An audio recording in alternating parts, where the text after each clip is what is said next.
guys, Bob Taylor with iMusicAcademy. Today's lesson, we're going to keep talking about blues alternate variations you can use for Volume 1.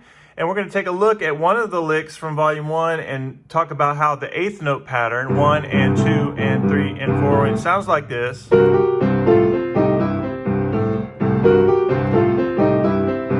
So in order to play this lick, you actually have to think triplets.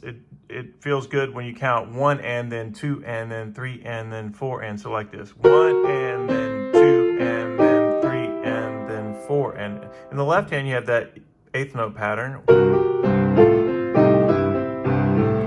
1 and 2 and 3 and 4 and 1 and then 2 and then 3 and then 4 and then 1 and then 2. So let's go ahead and break down the lick and then we'll add the alternate bass line to that. Okay, so in our right hand we're going to do F sharp and B flat, and I'm using fingers 2 and 5.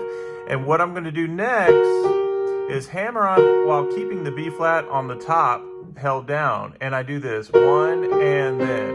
So I'm using the notes from the blues scale, and I do F sharp, G, and C. 1 and then. Make sure you hold that B flat at the top.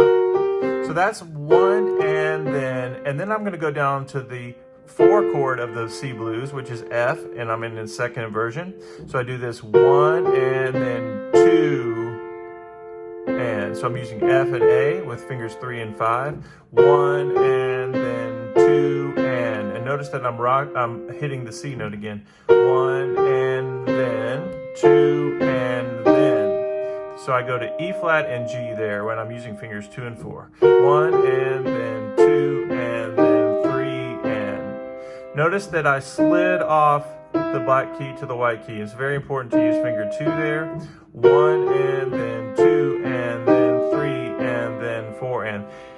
And so if you're new to playing the blues and this seems difficult for you, I want you to make sure you're using just your right hand only. 1 and then 2 and then 3 and then 4 and.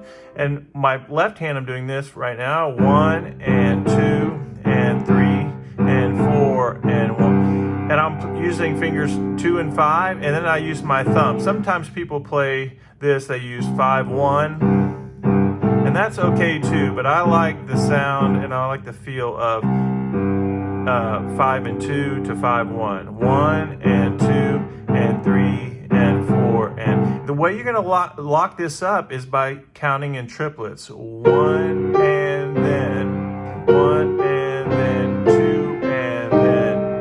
So I have to figure out where my hands lock up. Where do the notes line up? So the first thing I think of is 1 and then. You get that C together with the C and G. 1 and then. And then when I hit the C and A, that's where my F and A line up together. 1 and then 2 and then. And there's a little dissonance there, but only for a minute for C and A against the E flat and G. 1 and then 2 and then. Then I'm going to go back to C and G. 3 and 1 and then 2 and then 3 and then 4 and that's all by itself, just the left hand only. 1 and then 2 and then 3 and then 4 and then it starts over.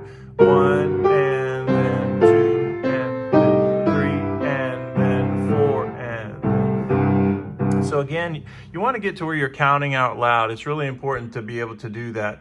1 and then 2 and then 3. Sometimes people count triplets. 1 triplet, 2 triplet, 3 triplet, 4 triplet. I like 1 and then 2 and then 3 and then 4 and then. And sometimes I'll practice just the left hand by itself. 1 and then 2 and then 3 and then 4 and then 1 and then 2 and then 3 and then 4 and then.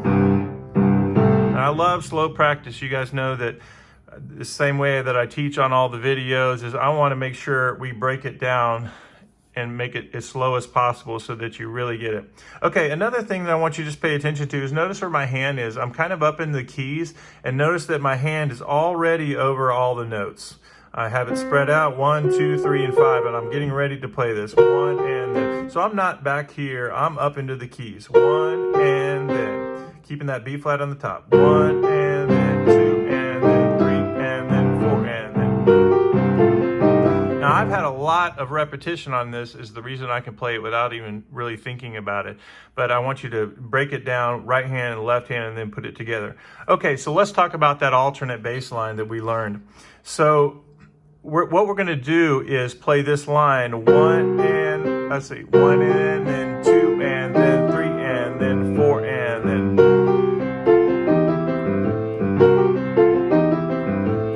Now, if you try to count that in eighth notes, you're going to have a little bit of trouble. So I want you to count once again in triplets. So let's think about where that lines up. 1 and then 2 and then. So it's the third note of the triplet in the left hand that lines up with E flat and G against that E. Listen to this. 1 and then 2 and then 3 and then 4 and then. So 4 and then is by itself. 1 and then 2 and then 3 and then. So the last note of the third triplet is on G. So that's by itself. 1 and then 2 and then 3 and then 4 and then 1 and then.